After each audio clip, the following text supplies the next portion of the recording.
হাই গাই নমস্কাৰ। মই আজি গুৱাহাটীৰ নৱগ্ৰহ মন্দিৰৰ শ্মশানৰ ওচৰত যিটো শিৱ মন্দিৰ, শিৱ মন্দিৰটোত মই আহি উপস্থিত হৈছোঁ। আপোনালোকক মই দেখুৱাইছোঁ শিৱ মন্দিৰৰ লগত বহুত ভক্তই সমবেত হৈছে, ভক্তই পূজা দি আছে।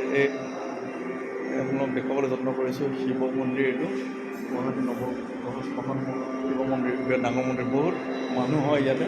মই দেখুৱাবলৈ চপাত দেখুৱাবলৈ যত্ন কৰিছোঁ। আপোনালোকে চব ভিডিঅ'টো আৰম্ভণিৰ পৰা শেষলৈকে চাওক, লাইক কৰিব, ভিডিঅ'টো যিমান পাৰে শ্বেয়াৰ কৰিব। এইটো বহুত ঐতিহ্যমণ্ডিত মন্দিৰ হয়। এই মন্দিৰটো ভক্ত বিশেষকৈ শাওণ মাহৰ প্ৰথম সোমবাৰ ইয়াত মানুহবোৰ যথেষ্টখিনি গোট খাইছে আৰু মানুহখিনি পূজা দি গৈছে। এতিয়া মানুহ 12টা বাজি গৈছে, অৱশ্যে খালী হৈছে কিছু। ৰাতিপুৱা সময়ত যথেষ্টখিনি মানুহ আহিছিলে। মই অৱশ্যে 12টা বজাত আহিছিলোঁ, পূজা দিছোঁ। সকলো চৌপাশখিনি মই দেখুৱাইছোঁ, আপোনালোকে চাবলৈ যত্ন কৰক। মন্দিৰটো আপোনালোকে মই দেখুৱাই গৈছোঁ। মই মন্দিৰটো বিভিন্ন দেৱ দেৱীসকলৰ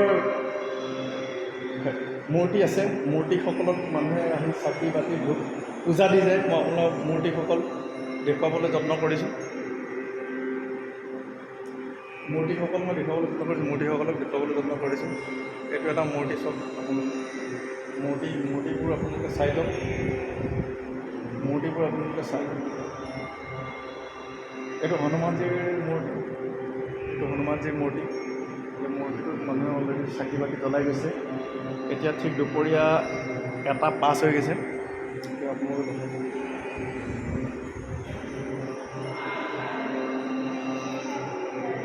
এইটো মূৰ্তি, মানুহ আহি আছে, দেখা গৈছে। মানুহবিলাকে তেওঁলোকৰ পূজা দি গৈছে, পূজাবোৰ আহি আছে মানুহ।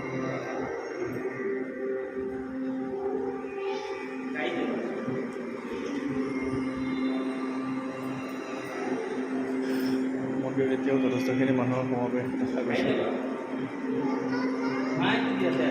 ভিডিঅ'টো আজিলৈ ইমানটো সময় ধন্যবাদ। পুনৰ এখন নতুন এটা ভিডিঅ'লৈ অহাৰ বিচাৰে ইয়াতে সামৰণি হ'ল। ধন্যবাদ।